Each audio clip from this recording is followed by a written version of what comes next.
জুমা। আরাফার দিন কোন দিন? কথা বলেন। হজে যারা গিয়েছেন আরাফার দিন দেখেছেন না? ইজহার রেদা পরে আমরা লাব্বাইক আল্লাহুম্মা লাব্বাইক বলি। এটা সারা বছরের মধ্যে শ্রেষ্ঠ দিন। আল আরাফা আল হজ্জু আরাফা, আরাফাটাই হজ। কেউ যদি আরাফার দিনে থাকতে পারে তার হজ হয়ে গেছে। আলহামদুলিল্লাহ কোন? আলহামদুলিল্লাহ। আর হজে সব করেছে, আরাফা করে নাই, হজ হবে না। কথা বলেন, হজ হবে না। তার মানে বছরের শ্রেষ্ঠ দিন আরাফার দিন। এদিন আল্লাহ এত সংখ্যক বান্দাকে একসাথে ক্ষমার ঘোষণা দেন, বছরের কোন দিন এত মানুষকে ক্ষমা করেন না। আবার শয়তান ওই দিনে এতটা লাঞ্ছিত বোধ করে, এতটা অপমান বোধ করে, বছরের কোন দিন শয়তান এত অপমানিত হয় না। এজন্য বিশ্বনবী বলেছেন খায়রুদ দুআ দুআ ও আরাফা, সবচাইতে শ্রেষ্ঠ দোয়া আরাফার দিনের দোয়া। বিশ্বনবী বলেন আরাফার দিনে একটা দোয়া আমি করি, আমার আগে সব নবীরা ওই দোয়াটা করতেন। দোয়াটা হলো লা ইলাহা ইল্লাল্লাহ ওয়াহদাহু লা শারীকা লাহ লাহুল মুলকু ওয়া লাহুল হামদু ওয়া হুয়া আলা কুল্লি শাইইন কাদির। সুবহানাল্লাহ পড়েন। মুখস্থ আছে না দোয়াটা? এটা পড়বেন। বিশ্বনবী আরাফার ময়দানে এই দোয়াটা পড়তেন। তাহলে বোঝা গেল বছরের সব দিন সমান না। সব দিন সমান না। বছরের সবচেয়ে শ্রেষ্ঠ দিন হচ্ছে আরাফার দিন। কোন দিন? এবার বলেন বছরের সবচেয়ে শ্রেষ্ঠতম রাত কোনটা? কদরের রাত। ইন্না আনজালনাহু ফি লাইলাতিল কদরি ওয়া মা আদরাকা মা লাইলাতুল কদর লাইলাতুল কদরি খায়রুম মিন আলফি শাহর। হাজার মাসের চেয়ে সেরা। ওই রাতে ইবাদত করলে, হাজার মাস যাবত ইবাদত করলে যেই সওয়াব, ওই পরিমাণ সওয়াব আমলনামায় তুলে দিবে কে? আল্লাহ। শ্রেষ্ঠ রাত কদরের রাত। এবার বলেন বছরের সবচাইতে শ্রেষ্ঠতম মাস কোনটা? রমজান মাস। শাহরু রমাদান আল্লাযী উনজিলা ফীহিল কুরআন। যে মাসে কোরআন নাজিল হয়েছে এই মাসের চেয়ে শ্রেষ্ঠ কোন মাস থাকতে পারে? চিল্লায় বলেন থাকতে পারে? তার মানে বছরের শ্রেষ্ঠ দিন আরাফার দিন, বছরের শ্রেষ্ঠ রাত কদরের রাত, বছরের শ্রেষ্ঠতম মাস রমজান মাস। এবার বলেন সপ্তাহের মধ্যে শ্রেষ্ঠতম দিন কোনটা?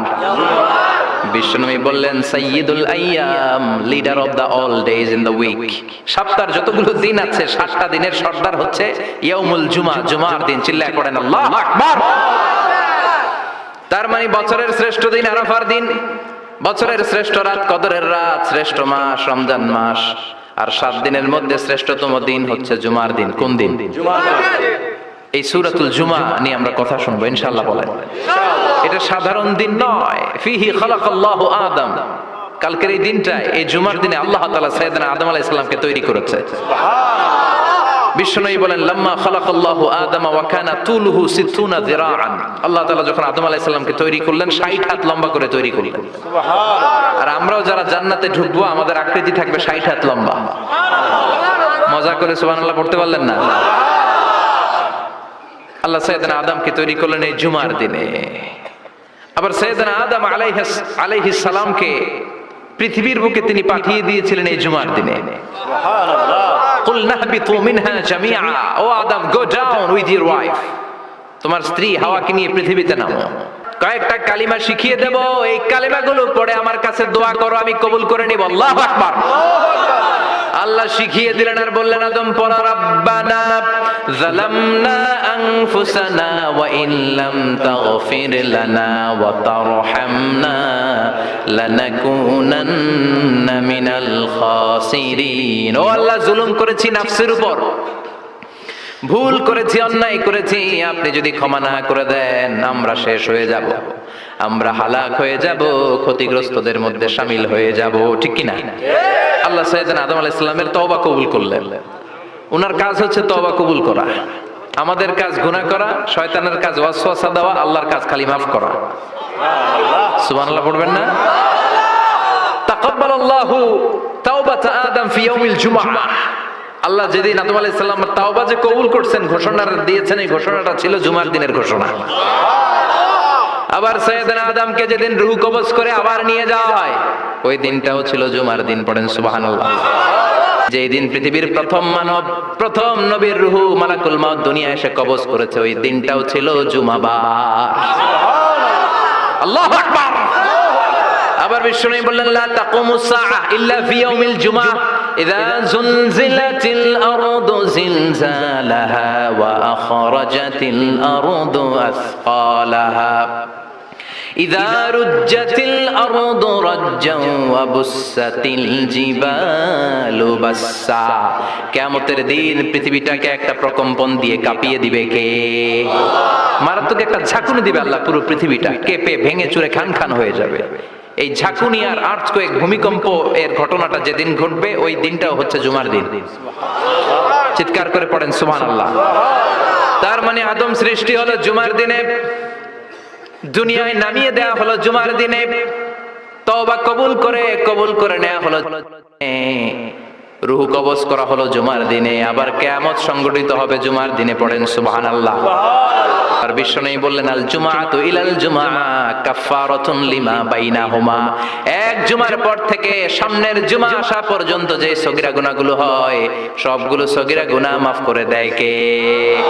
রজব শাবানে বরকতে দাও, রমজান মাসে গুনাহ ঝড়াও, সপ্তাহ জুড়ে তুমি বরকতে দাও, জুমার দিনেতে গুনাহ ঝড়াও, রজব শাবানে বরকতে দাও, রমজান মাসে গুনাহ ঝড়াও। ঠিক কি না? তার মানে জুমার দিন গুনাহ মাফের দিন। সারা সপ্তাহে ভুল ত্রুটি অন্যায় যা করলাম জুমার নামাজের বদৌলতে সব গুনাহ মাফ করে দেয় কে? এই দামি দিনটাকে আল্লাহ ইহুদিদের দিতে চেয়েছিলেন, পায় নাই।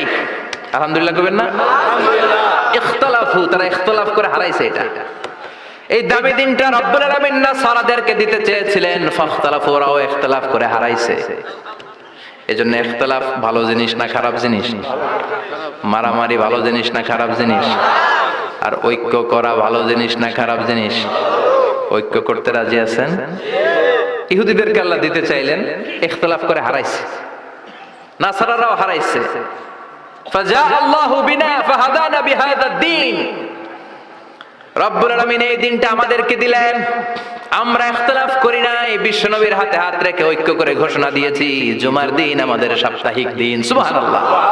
বিশ্বনবী বলেন ফাগাদান লিল ইয়াহুদ, সাপ্তাহিক আনন্দের দিন ইহুদিদের জন্য হচ্ছে শনিবার, ইয়ামুস সাbt, ও বা'দা গাদ লিন নাসারা, আর খ্রিস্টানদের জন্য হচ্ছে রবিবার, আর আমাদের জন্য হচ্ছে শুক্রবার। চিল্লায় পড়েন আল্লাহু আকবার।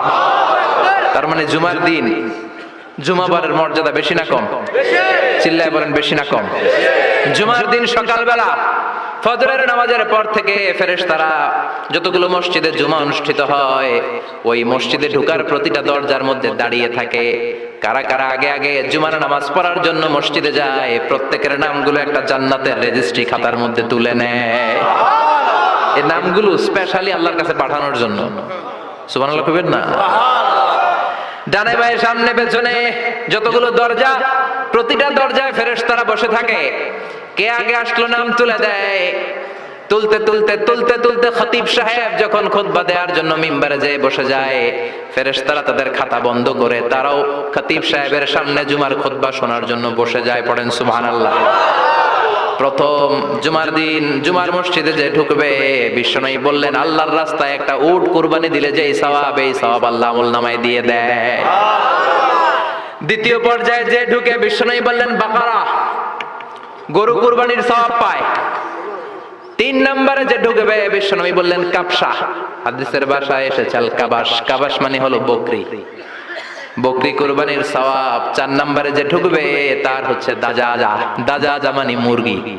পাঁচ নম্বরে যে ঢুকবে, বিশ্বনবী বললেন বাইদা, নোয়াখালীরা কয় বয়দা। তো এই বয়দা আল্লাহর রাস্তায় দান করে দিলে যেই সওয়াব, পঞ্চম ব্যক্তি ওই সওয়াব পাবে। আমি বছরের বেশিরভাগ সময় মালয়েশিয়াতে থাকি। মালয়েশিয়ার সাপ্তাহিক ছুটির দিন রবিবার।